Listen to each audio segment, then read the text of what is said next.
As a ceasefire is reached in the Israeli-Palestinian conflict, concerns remain about how long the ceasefire will actually last before attacks resume. In Gaza today, they again searched through the rubble for survivors and buried more of their dead. There's been intense pressure to stop the fighting. Today, the White House said it's engaged more than 80 times with the Israelis, the Palestinian Authority and others in the region. And in the last 24 hours, Hamas, the Palestinian group that America regards as a terrorist organization, signaled openness to a ceasefire. With Gaza in a humanitarian crisis, foreign journalists haven't been allowed in, the Israeli authorities saying it's too dangerous. Joining us to give us more insight on this is Brian E. Muhammad. Greetings, sir. Greetings, sister. Thank you. Yes, sir. Let's get right into this.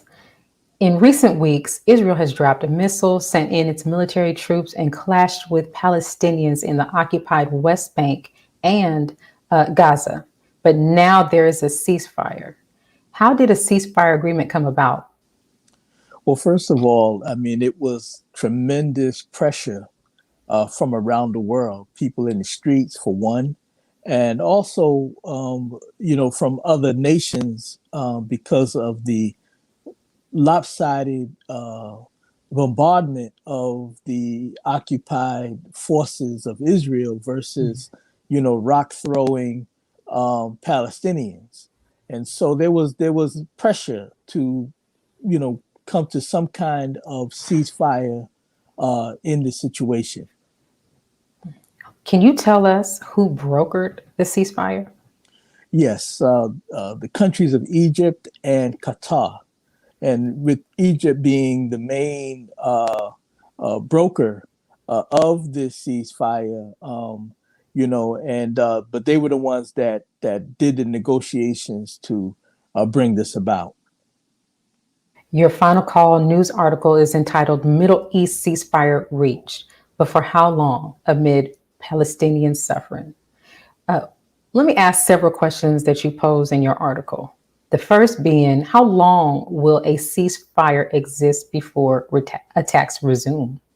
Yeah, the thing is that when we look at the whole history, 73 years of Israeli terrorism of the Palestinian people, and whenever there was some kind of breakage in the fighting over the course of the 73 years, the Israeli government always did something that resumed the fighting, that broke the peace, which was always a fragile peace. And so it's something that when you talk about ceasefires involving, again, the Zionist state of Israel, it can never be trusted.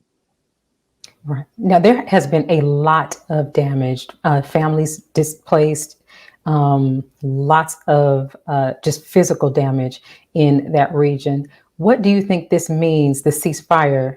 What do you think that means for the masses of Palestinians still suffering? Well, the Palestinian people have suffered before this latest violence began, and they're suffering after. The Israelis, true to their history, bombed what you call civilian properties. I mean, they bombed residences where people lived. And there were people who were buried in that rubble that became their graveyard.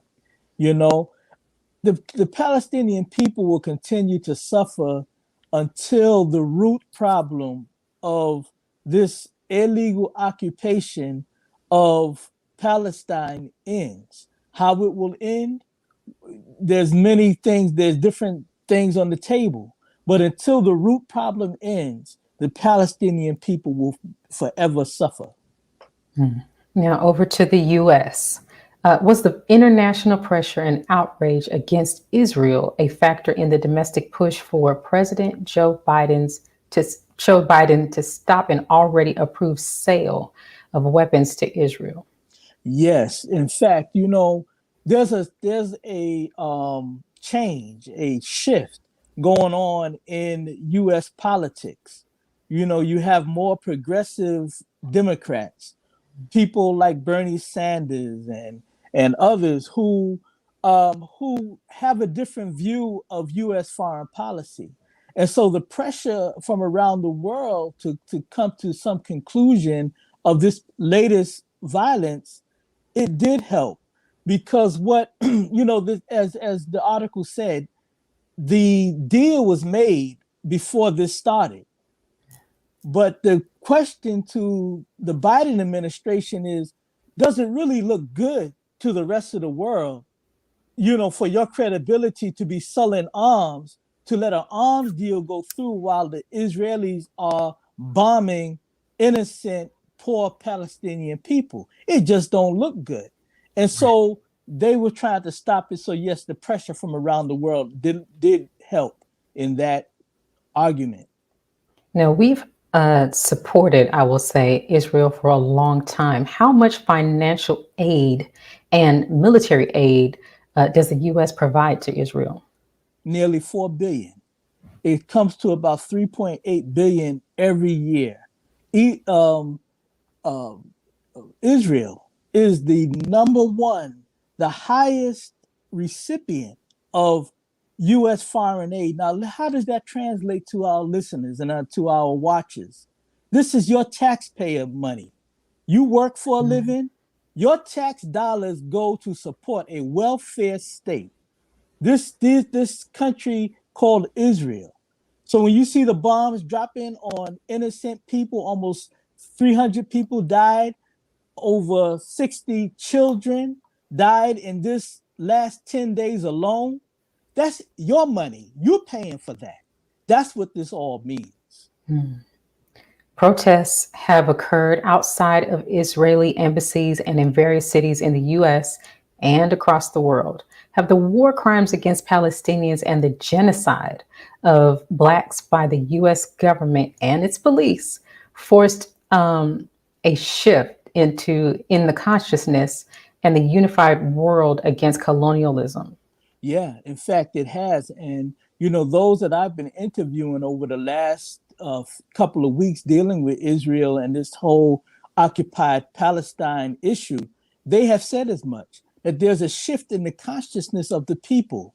The Honorable Minister Louis Farrakhan said that we are living at a time of intensified universal cry for justice. And you see the masses of people rising up against tyranny, rising up against oppression, rising up against their own governments that have been oppressing them and whatnot. And when George Floyd died last year, 1 year ago this week, you saw the level of uprise throughout the world. Well, that was a sign that there's something moving in the people. We believe it's the spirit of Allah moving in the people for this universal change that he's bringing about. And so, yes, there is a change going on. And this is why you see such support and you see camaraderie between people of the earth for each other's struggles. Now, Congresswoman Rashida Tlaib, I'm hoping I'm pronouncing that correctly, said a ceasefire is necessary, but will not alone achieve freedom, justice, and equality for all who live under Israel's apartheid government. Does this latest ceasefire end Israel's apartheid occupation of the Palestinians? No, it doesn't end it at all. In fact, they're still there and they will continue to do what they're doing. They were given a green light under all of the administrations of the U.S. government, especially the last administration of Donald Trump, when he moved the embassy of America into Jerusalem. He recognized Jerusalem as the undivided capital of Israel. When he made that move, he gave a green light to the very issues that brought about this last skirmish that we saw over the last 10 days. And that is not going to change. The root of the problem, the Most Honorable Elijah Muhammad said, to solve issues, you must go to the root problem. The root problem was the usurping of Palestinian land by European Zionist Jews at the back end of the world community, then called the League of Nations, but now was the United Nations, when they gave the Palestinian land to these people. And it's been conflict, it's been unrest ever since. So that when they solve that root problem, then you will solve the problem of the Middle East, and you will solve the problem specifically of the Palestinian people and these usurpers of European Zionists who are now committing all atrocities of human rights and crimes against humanity. Right. Now, very quickly, the Most Honorable Elijah Muhammad and the Honorable Minister Louis Farrakhan both warned that America will be forced out of the Middle East. Are these latest actions signaling a separation between America and Israel? Well, it should be a signal, but the Biden administration really didn't want to do Israel like all other administrations. They had a pivot to China in that part of the world. So when this thing hit, that's why it was such a lackluster response at first from the Biden administration to lift its voice at what was going on, because he really did not want to deal with this. And they still don't want it. They don't have the real political will, but they're being forced to deal with it. Yes, America will be forced out of the Middle East. I heard the Honorable Minister Louis Farrakhan tell one of our Palestinian brothers, who referred to that land as my people's land. And the Honorable Minister Louis Farrakhan said, no, brother, that land do not belong to the Palestinians or the Israelis. That land belongs to the righteous. So Allah is making moves to make this universal change in the world, where he's going to bring about and is bringing about a universal government of peace, when we all can live in peace together. That is the land that belongs to the righteous, and the rightful owners have yet to be there. But our day is coming. But America will be put out. And what does that mean for Israel? It means that Israel is in trouble, because Israel cannot stand on its own. Israel is a welfare state that stands on the nearly $4 billion a year that America gives it and its weapons. Outside of that, Israel has no stand. It has a nuclear weapon, yes, but Israel has no stand. Allah is going to overturn that whole situation, and he's doing it. He's doing it. Thank you, Brother Brian, as always. And I hope to see you next week for some more on our Global Review Report. Thank you. Let's pause for announcements from our sponsors. After the break, David Muhammad will be with us to tell us about his construction training company. We'll be right back. Be a part of the force that powers truth in journalism. Go to nnvnews.com/donate.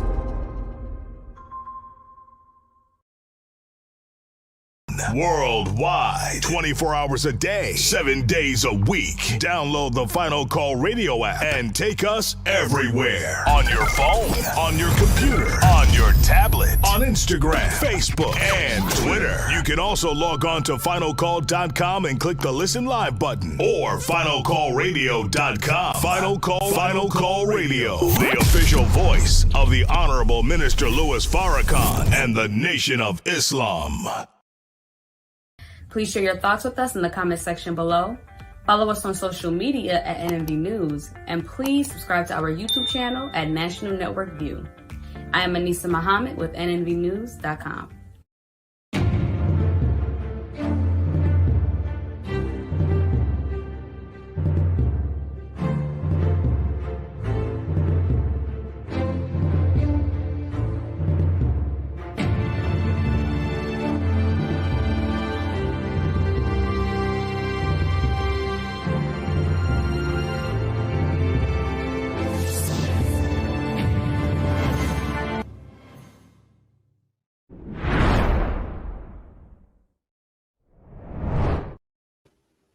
Genesis Construction Training Center is a place where those interested in the construction industry can go to receive information and training for a number of roles within the growing industry. Genesis Construction Training Center provides guidance and mentorship to those in need of life-changing opportunities while qualifying them to be self-sufficient.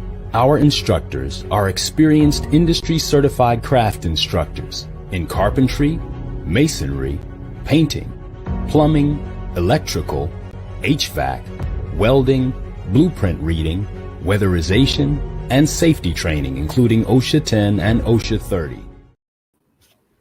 Joining us to speak more on his company is Brother David Muhammad. Thanks for joining us, sir. Oh, it's a pleasure. Thank you. Yes, sir. Now, how did you get your start? What schools did you attend to get into the construction business? Well, my first entry into the industry, I didn't go to school at all initially.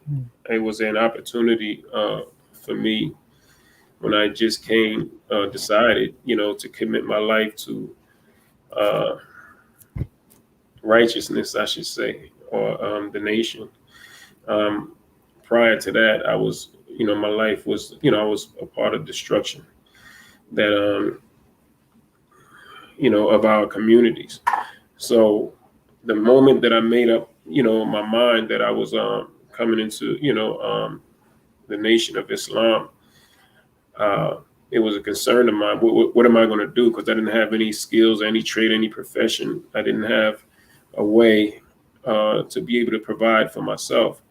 But again, the moment I decided that I was going to change my life, that's when an opportunity came for me to join what is called the Construction Coalitions, which is a community organization that enforces some of the compliance laws from city, state, and federal government that's on the books, but again, that's not necessarily enforced. So the Construction Coalitions are an organization that enforces the laws, meaning it says that if you come in our community and you're working on these construction projects that are funded by our taxpayer dollars, then you have to hire the community. And if you don't hire the community, then you're not working in the community. So that's what the coalitions is. So we would stop jobs. So a friend of mine was telling me about the coalition, that you can get a job through the coalitions. So that's how I got my start. So I went to school later on as being a part of the coalition. I realized that these compliance laws also included, rather than just being a worker, but contracting opportunities, being a contractor. So we were basically employees on the sites. We still didn't, own any of the companies. We suffered still the abuse from those who didn't want us to be on these sites. Mm-hmm. So I said, well, let us, again, coming into the nation at that same time, doing for self, hearing these teachings. So I said, well, we're going to do for self. So I went to school at then NYU. I enrolled in a program, Building Construction Management, to learn the back office aspect of it, because we had those individuals who were in the construction coalitions that were tradesmen. They had the trades, but we didn't have the companies. We didn't run the company. So I said, I'll start a construction company, and I'll call those who had the skilled trades and call us together, and we'll form the construction companies. Then we'll go after the contracts instead of just the jobs. You're perfect. Now, your services appear to be a one-stop shop for training for roles in the world of construction. Was the reasoning behind this based on the experiences you just shared? Absolutely. Absolutely. It was my experience in the construction industry as initially starting out as a employee or as a worker, a laborer, then as a contractor. There are still so many obstacles that were, still there in front of us that we had to, overcome, right? So even being as an independent contractor, we ran into obstacles that were placed there by, let's say, unions. They have these project labor agreements that prevent those independent contractors from being empowered. So there was also although we got jobs in the construction industry, a lot of those jobs were, like I said, laborers jobs and menial jobs, because they, the industry did not really, the public, industry, construction industry, they still did not want you to learn the skilled trades. So I said, if they won't teach us, and they won't, we'll teach ourselves. So we got certified as a construction training provider. We started, our own managed union and contractors association. So all the organizations that we have was started in order to make us a total and complete independent organization and community. Wonderful. In addition to what we consider the manual labor side of construction, you mentioned the back office experiences that you had. Your business offers training on construction project management. Can you speak to us a little bit more about that? Yes, absolutely. The majority of those that I've found in the construction industry, those from our community, even as owners, they are what is called owner operators, meaning if there's an electrician, if he owns his company, he also works, performs the operations, meaning he's in the field doing the electrical work and so on and so forth. What this does is it stunts the development and expansion, because, one person can do but so much. So we wanted to be able to offer, so like myself, again, not being a skilled tradesman, my profession, entry into my profession is construction management. So I was not so much, once we started the company 22 years ago, I was never really in the field. I never worked as a laborer or a tradesman for the company. I was also always management. And so me seeing the need for this, with the other construction company, I said we need to focus on management. So these are some of the services that we offer to construction companies: is project management, which deals with the back office and the management aspect, which is, like I said, we very much need. And that talks about like construction estimating, scheduling, quality assurance, resource control, interpersonal skills and issues and resolutions, and contract documents. So it's all the back office support that makes your company strong and grow and expanding. Now, your services, both the manual labor portion and the back office portion, do they include exam prep for those roles that require certification? Absolutely. The curriculum, and I must say that we have adopted is, we're not the providers of the curriculum. We have adopted a curriculum that is very solid, and it's non-discriminatory curriculum.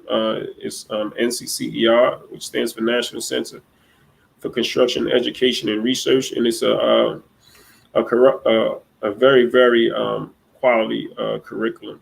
So with the curriculum offer, all the training that we offer in each program, whether it's carpentry, masonry, painting, or every module, there is a written exam as well as a performance exam.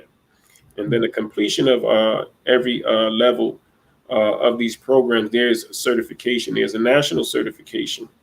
And with NCCR, national certification as well. But there's also out here, we're located, based now in Chicago. Our program, apprenticeship program, is registered with the Department of Labor here, in Illinois, and that also produces its credentials as well. So on all aspects, the program, there is written and performance exams, upon completion of every module. So it's a very solid course in our program, very solid. Mm-hmm. And we've experienced, unordinary and extraordinary results. Now, on the other side of the training are the skilled trainers. How did you go about acquiring these trainers? How can one sign up to be a trainer? We acquired the trainers through those. In order to be a trainer, let me answer that first. You have to be at least a skilled, in union language, they call it a journeyman, a skilled journeyman. In non-union language, they may call it a skilled tradesman or a skilled technician. Meaning you have to be in the trade probably somewhere around 4 to 5 years. Once you have those skills, you're considered a skilled tradesman, a mechanic, or technician. Then you can go through a 24-hour course by a master trainer, which I am, a master trainer. But going through this 24-hour program, which teaches you how to teach your trade. So the program doesn't teach the actual trade, but it just teaches you how to teach your trade. And so they go through this course for 24 hours. We find our instructors, again, by those who are journeymen or these skilled tradesmen, and those who really look or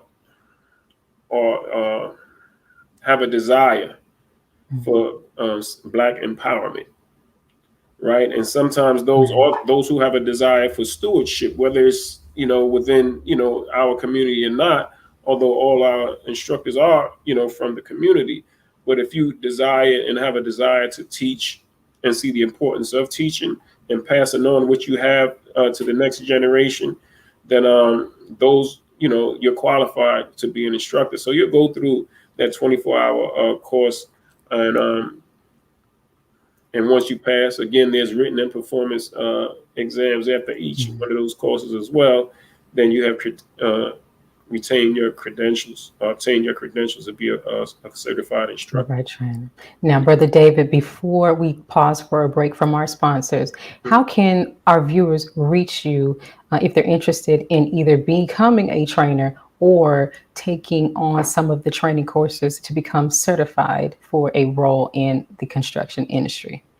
Yes, well, they can reach us. We have a website, www.genesistraining.com. And then on that link, there is a training program that you can get involved in. That particular for the instructors, they will click the link that says instructor certification. I believe that's the link that it says. Or they can, we have info. They can email info@genesistraining.com. Genesis, of course, GENESUS, training.com, or they can call 773-299-9187. Perfect. Thank you, Brother David, for joining us and letting us know that there is so much you can do both on the manual labor side and the back office side of the construction world. Thank you. And thank you. The pleasure's mine. Yes, sir.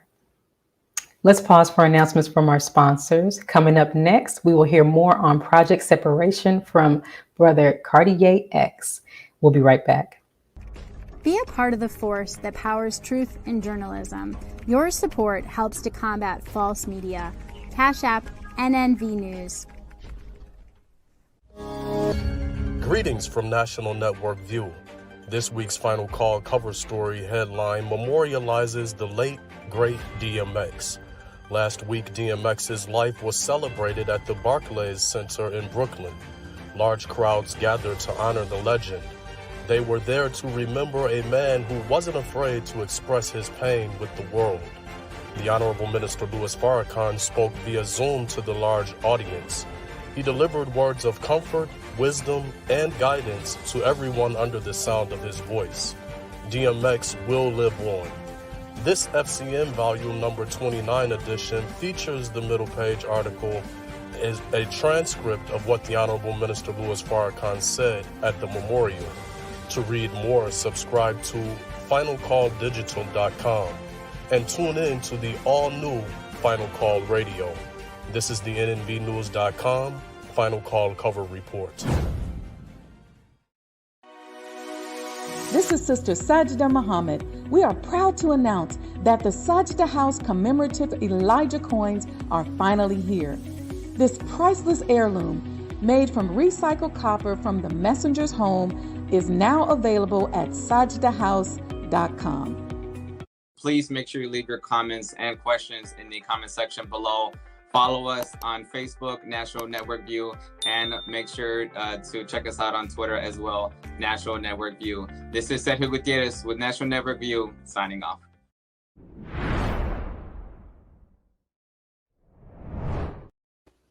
As Black people in America consider separation and creating their own independent government, they are also promoting unity and doing for self.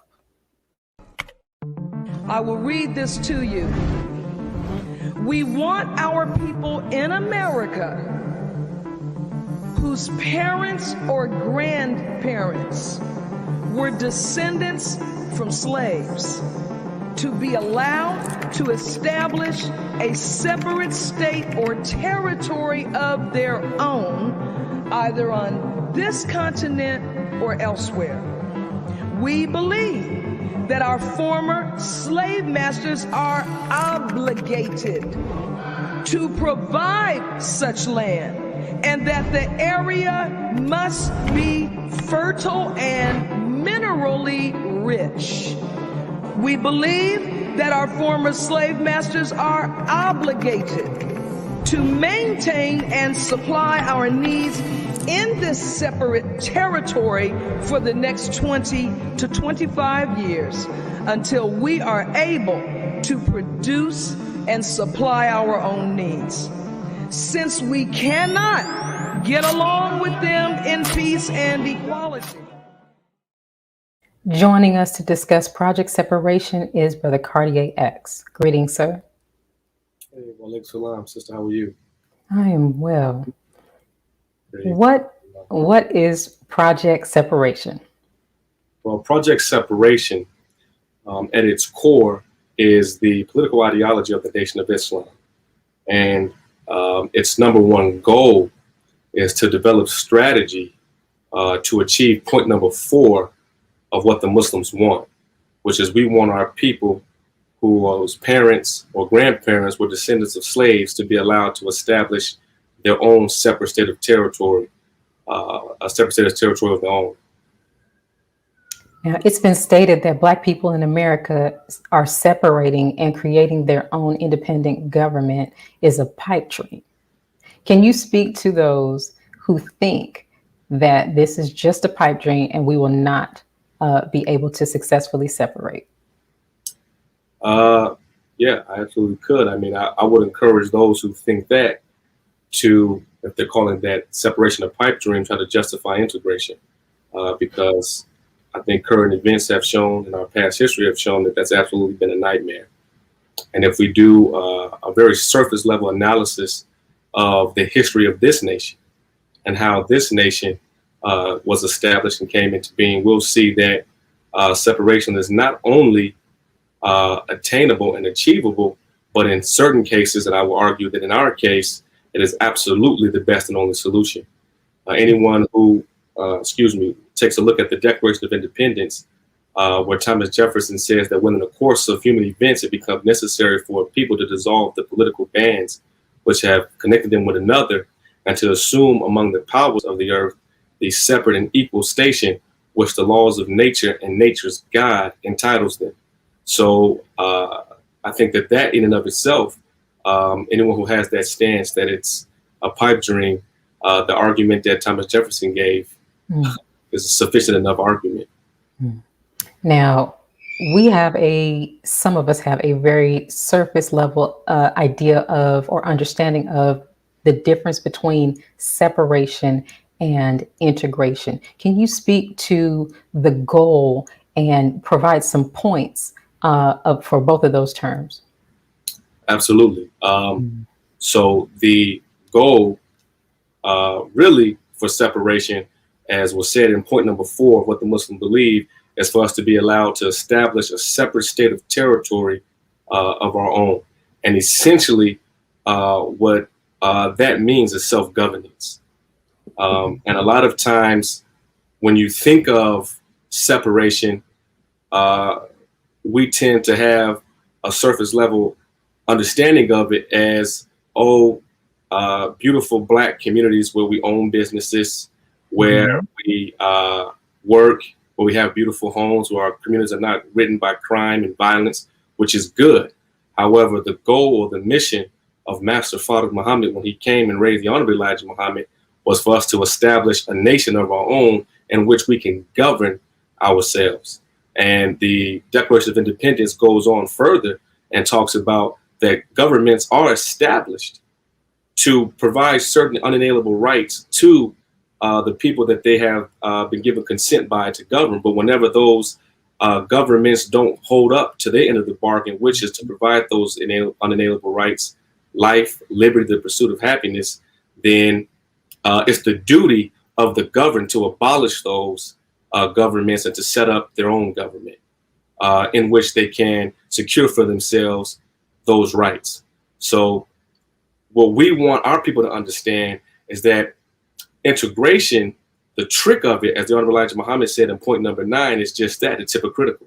Because the government of the United States of America does not intend to give us those unalienable rights, except it does not conflict with their position, which is a philosophy that white people will dominate all darker peoples of the earth. That's both domestic and internationally. So the duty is on us. The responsibility is on us to reject that ideology of integration, which Honorable Elijah Muhammad called as hypocritical, and to accept his best and only solution for us.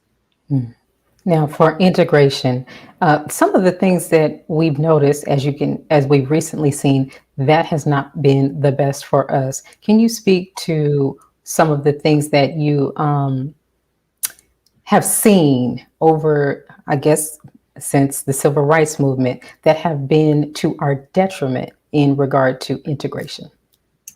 Absolutely. Number one, I would say from an economic standpoint, which is really the only thing that was integrated upon the passing of the Civil Rights Bill.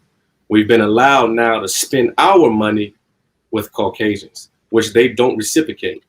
We tend to take our finance, what we build or what we earn working in their corporations and their businesses, whatever meager means we can take from their society and invest all of that right back into their society. So the dollar only circulates, I think they said, 6 hours in the Black community, which is far less than any other demographic of people just in this country.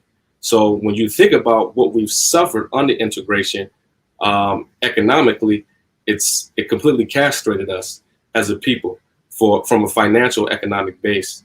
And then another one, I would say, with me being a police officer, I've been able to see in our societies where we have allowed for others to police us, and by others I mean white males, to police our communities, and not being men and women and standing up and policing our own communities. We've been dissatisfied with the treatment that we've received from these particular groups that we allow to come in and police us. Now, we've seen, and every year we have tons of them, town hall forums. What has been the major focus of these town hall forums, and what has been the community response? Yes, ma'am. The major focus of these town hall forums was for us to present this ideology to our people. We wanted our people to have a chance to take a look at point number 4 of what the Muslims want and point number 9 of what the Muslims believe, and make a judgment for themselves. And after evaluating that and considering that and taking all the facts into consideration, to make a decision. But we've now since transcended that phase, and the support that we have gotten and the response that we have gotten has been overwhelming, that our people are definitely ready due to what we've seen in the past and definitely what we've seen in current events. I think that the overwhelming consensus of our people is that the only way we want to attain true freedom is if we as men and women stand up as free men and women and take our own future into our own hands. Now, Project Seperation, can anyone support it? Absolutely. Absolutely. The Honorable Elijah Muhammad has taught us that the fulfillment of the promise to Abraham is the black man and woman in America. So our divine birthright is to assist in this project so that Allah can take us from being a landless, nameless, selfless people in America that the enemy has destroyed, and produce for us or bring into reality a nation where we will be our own nation, and then from there make his presence known to the world. So as black men and women in America, as the Honorable Elijah Muhammad teaches us, come on, that's what we're looking for, because now the talk of if we should consider this is over. We're now calling for the registered and unregistered members of the Nation of Islam to assist us in actualizing point number 4 in reality. And finally, how do we get in contact with you or anyone to support Project Seperation? Yes, ma'am. What you can do is go to www.projectseperation.com. And I would encourage you, the first thing to do is to sign the petition, but then play with the site, go over the site, look at it. We have in the site a section of the 9 ministries where wherever you fit, whatever your profession is, whether it be medical, whether it be law, whether it be construction like our brother Dave, whether it be financial, because a nation encompasses all of those sciences. So we encourage the family that comes to the site, check it out, and then submit what you do. Put in what you do so that we can develop an intellectual resource bank, so that as we move forward with this, we'll be able to draw from that resource bank when this time, as we come to build. Right. Thank you, Brother Cardia X, for joining us and speaking to us about Project Seperation. Yes, ma'am. Thank you for having me. Yes, sir. Thank you for joining us today and tuning into National Network View News. Please share your thoughts with us in the comment section below. Follow us on social media at NNV News, and please subscribe to our YouTube channel, NNV News. This is Rosalind Parks for National Network View News. Good night. Be a part of the force that powers truth in journalism. Go to nnvnews.com/donate.